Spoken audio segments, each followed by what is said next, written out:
Love story এই কথাটি শুনলে সবার আগে কি মনে পড়ে? শাহরুখ খান, ডিডিএলজে, টাইটানিক আর অবভিয়াসলি অরিজিৎ সিং এর গান। কারণ ভালোবাসা কেমন হবে, প্রেমের অনুভূতি কেমন হয়, সেটা তো আমরা এসব দেখেই শিখেছি। এমনকি ছোটবেলার কার্টুনেও আমরা এসব দেখেছি। কিন্তু আপনি যে ভালোবাসার গল্প দেখুন না কেন, সব গল্প প্রায় একইভাবে শুরু হয়। দুজনে দেখা হয়, কোনো অজানা কারণে তারা একে অপরকে ভালোবেসে ফেলে। তারপর প্রেম, ঝগড়া, পরিবারের বিরুদ্ধে যাওয়া, পৃথিবীর বিরুদ্ধে যাওয়া, ছেড়ে যাওয়া, আর শেষে এক হয়ে যায়, আর নয়তো দুর্ভাগ্যবশত মারা যায়। দুজন একসঙ্গে মরলে আমরা হাঁপ ছেড়ে বাঁচি, আর একজন মরলে আমাদের কষ্টটা আরো বেশি হয়।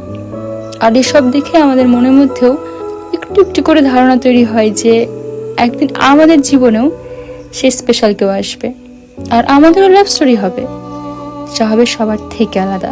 কিন্তু আনফর্চুনেটলি একদিন আমাদের এই ভুল ভেঙে যায়। ছেলে বা মেয়ে একদিন বুঝতে পারি ভালোবাসা এত সহজ নয়, বাস্তব জীবনের প্রেম এত সোজা সাপটা নয়, প্রিয় মানুষের প্রিয় হওয়া এত সহজ নয়, পছন্দের মানুষের পছন্দ হওয়ার রাস্তা পার করাটাই সব থেকে বড় ঝামেলা। আর শাহরুখ খানের সিনেমার মতো প্রিয় মানুষ আসলে ভালো মানুষ হওয়া, it's like a winning a lottery, it's rare. আর তখনই আসল ব্যাপারটা হয়, তখনই বুঝতে পারি এতদিন থেকে আমাদের ভালোবাসা নিয়ে ভুল বোঝানো হয়েছে। আর তেমন একটা গল্প হলো টমের। টম আর সামারের 500 দিন প্রেমের গল্পই আজকের আমাদের এই ভিডিও, যেখান থেকে আপনিও হয়তো আপনার প্রশ্নের উত্তর পেয়ে যাবেন। আর গল্পটা শুনে আপনাদের মনে হবে যে এ তো আমাদের কথাই বলা হচ্ছে। তবে reminding you, this is not a love story, this is story of love. Handsome নয়, খুব বড় লোক নয়, আর সে এমন একটা জব করে যেটা সে করতে একদমই পছন্দ করে না। টম রোমান্টিক মুভি দেখে, গান শোনে, আর বিশ্বাস করে ভালোবাসা এমনই হয়, স্পেশাল কিছু। একদিন তার এক সুন্দরী মেয়ের সঙ্গে দেখা হবে যে তার সোলমেট হবে, তারপর তাদের সিনেমাটিক প্রেম হবে, অ্যান্ড তারপর হ্যাপি এন্ডিং হয়ে যাবে। আর অন্যদিকে সামার, যে ভালোবাসা বিশ্বাস করে না, সে মনে করে মানুষের ফিলিংস সময়ের সঙ্গে সঙ্গে পরিবর্তন হয়, সত্যিকার ভালোবাসা, সোলমেট এসব কিছু হয় না। মানুষ সারা জীবন একজনকে ভালোবাসতে পারে না, কারণ ইমোশন চেঞ্জ হতেই থাকে। তাই সে কোনো সম্পর্কে নাম দেওয়া পছন্দ করে না, কারোর সঙ্গে নিজের জীবন চালানো পছন্দ করে না, কারণ সে মনে করে এসবে মানুষের দুঃখ ছাড়া আর কিছুই পায় না। তো প্রথম থেকেই তাদের ভালোবাসা নিয়ে মূল চিন্তা ভাবনা আলাদাই ছিল। তবে টম সামারকে অফিসের প্রথম দিন দেখেই তার এই মোহময়ী চোখে প্রেমে পড়ে যায়। তারপর একদিন পার্টিতে টমের বন্ধু সামারকে বলে দেয় যে টম সামারকে পছন্দ করে। আর এরপর একদিন অফিসে সামার টমকে কিস করে, আর তাদের হবি, ইন্টারেস্ট সমস্ত কিছু মিলে যেতে থাকে। তারা একই গান পছন্দ করে, তারা একই ব্র্যান্ড পছন্দ করে, তারা একই ধরনের মুভি দেখা পছন্দ করে। তাই তারা একসঙ্গে ঘুরে বেড়াতে থাকে, তারা একসঙ্গে ঘুরে বেড়ায়, টাইম স্পেন্ড করে। সামার এদের সব কথা টমকে শেয়ার করে, আর শেয়ার করার পরে সে সেই কথাটাও টমকে বলে, যেটা আমাদের সবার সর্বনাশ করেছিল একসময়।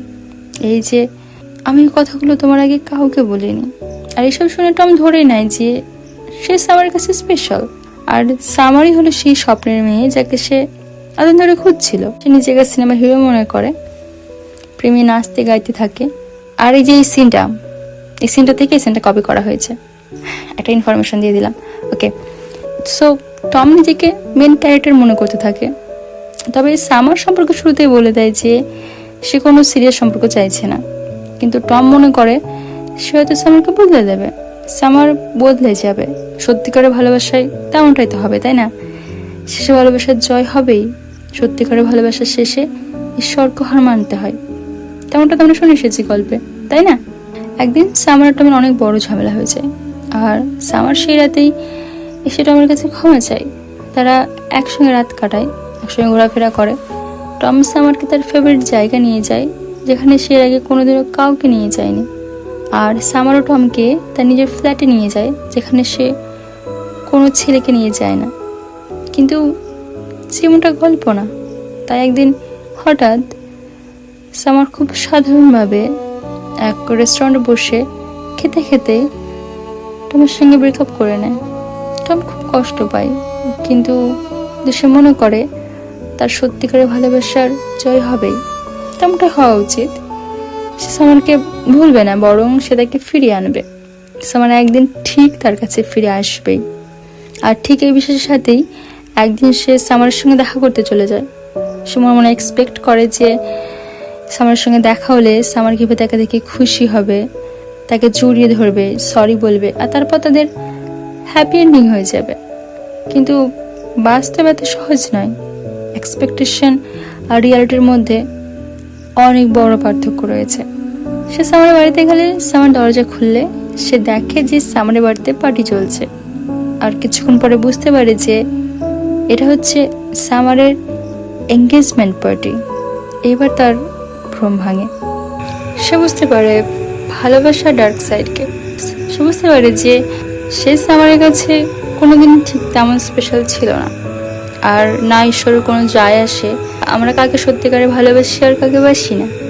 ঈশ্বর হার জিতের খেলায় নামেই নেই আমাদের সঙ্গে। তো আমার কি করবে?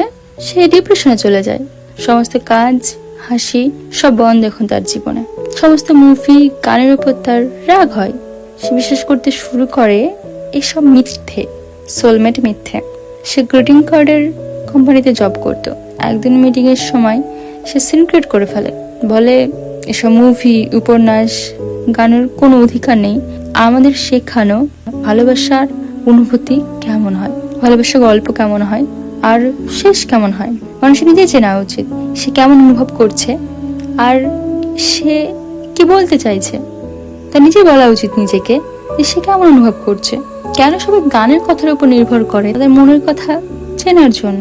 তোমার কলিগ তাকে বলে সামার তোমাকে ঠকায়নি, মিথ্যা কথা বলেনি, তোমাকে ব্যবহার করেনি, আর প্রথম থেকেই বলে দিয়েছিল যে সে সিরিয়াস কিছু চায় না। তাহলে সামার ভিলেন কি করে হলো? সামার ভিলেন নয়, কেউ ভিলেন ছিল না। ভিলেন ছিল টম। আর আমাদের গল্পে আমাদের এক্সপেকটেশন। শুধুমাত্র সেই মানুষটা আপনাদের এক্সপেকটেশন পূরণ করেনি তাই তাকে আপনারা দোষী মনে করে ফেললেন। আমাদের এক্সপেকটেশনের দায়িত্ব আমাদের নিজেদের, সেটা আমরা অন্য কারোর উপর চাপিয়ে দিতে পারি না। যখন আমরা কাউকে ভালোবাসি তখন আমরা সে মানুষটা একটা আলাদা ছবি আমাদের মনে তৈরি করে ফেলি। তার সঙ্গে বাস্তবের থেকে বেশি আমাদের কল্পনার, আমাদের এক্সপেকটেশনের মিল থাকে, আমাদের স্বপ্নের মিল থাকে। আর তখন তারা ঠিক তেমনভাবে আমাদের সঙ্গে ব্যবহার করতে শুরু করে, আমরা আকাশ থেকে পড়ি, আমাদের পায়ের তলা মাটি সরে যায়। টমের কাজিন সিস্টার টমকে বলে, শুধুমাত্র একটা মেয়ের সাথে তুমি কমফোর্টেবল আর তোমাদের পছন্দ মিলে যায় না, তুমি তার প্রতি অ্যাট্রাক্টেড, তার মানে এই নয় যে সে তোমার সোলমেট ছিল। অ্যান্ড আই থিঙ্ক এই ছোট্ট মেয়েটি, she understand life better than any of us. এভাবে কষ্ট পেতে পেতে টম ধীরে ধীরে ডিপ্রেশন থেকে উঠতে শুরু করে। নিজের স্বপ্ন, যেটা সে এতদিন দাবিয়ে রেখেছিল আর্কিটেক্ট হবার, সেটার উপর মন দেয়, বলা যায় জোর দেয়, অপছন্দের জবটা ছেড়ে দেয়। এই বিল্ডিং এর আঁকা ছবিগুলোই তাকে সারা জীবন একটা আলাদা শান্তি দিত। আর সে এতদিন সেটাকে লুকিয়ে একটা কমফোর্টেবল জবে আটকে রেখেছিল নিজেকে। এখন আর নেই। এখন সে নিজের হবির পেছনে সময় দেওয়া শুরু করে। আর একদিন সে হঠাৎ ফেভারিট জায়গায় বসেছিল, তখন তার সামারের সঙ্গে দেখা হয়, বিবাহিত সামারের সঙ্গে দেখা হয়। টম সামারকে জিজ্ঞেস করে, তুমি কোনোদিনও কারো গার্লফ্রেন্ড হতে চাইতে না, আর আজ তুমি মনে করো ওয়াইফ। আমি সত্যিই বুঝতে পারি না যে এটা কি করে সম্ভব হলো। সামার বলে, একদিন হঠাৎ আমি বুঝতে পারলাম। টম জিজ্ঞেস করে, কি বুঝতে পারলে? সামার বলে, যেটা আমি তোমার ব্যাপারে কোনোদিনও শিওর হতে পারিনি, এই যে ভালোবাসি আমি ওকে। টমের বুকের ভেতরটা মোচড় দিয়ে ওঠে। অ্যাকচুয়ালি এই কথাটা শোনার পর আমার বুকের ভেতরটা মোচড় দিয়ে উঠেছিল। একটা কথা টম বুঝতে পারে, তুমি যতই কাউকে সত্যি করে ভালোবাসো কিনা, তুমি তাদের উপর দাবি করতে পারো না তোমাকে ভালোবাসার জন্য, তাদের ফোর্স করতে পারো না তোমাকে চুজ করার জন্য। তুমি যেটা অর্ধেক জীবন হাত পা ছুঁড়ে কেঁদে, বালিশ ভিজিয়ে, চিৎকার করে, প্রশ্ন করে পার করে দেবে যে তারা কেন তোমাকে ভালোবাসে না। তুমি হাহাকার করে যাবে যে একটু ভালোবাসলে কি হতো। আর হঠাৎ একদিন কোনো এফোর্ট ছাড়াই, জাস্ট এমনি তারা অন্য কাউকে পাগলের মতো ভালোবেসে ফেলবে, অন্য কারোর জন্য সে সব করবে যা তুমি হাজার চেয়েও পাওনি।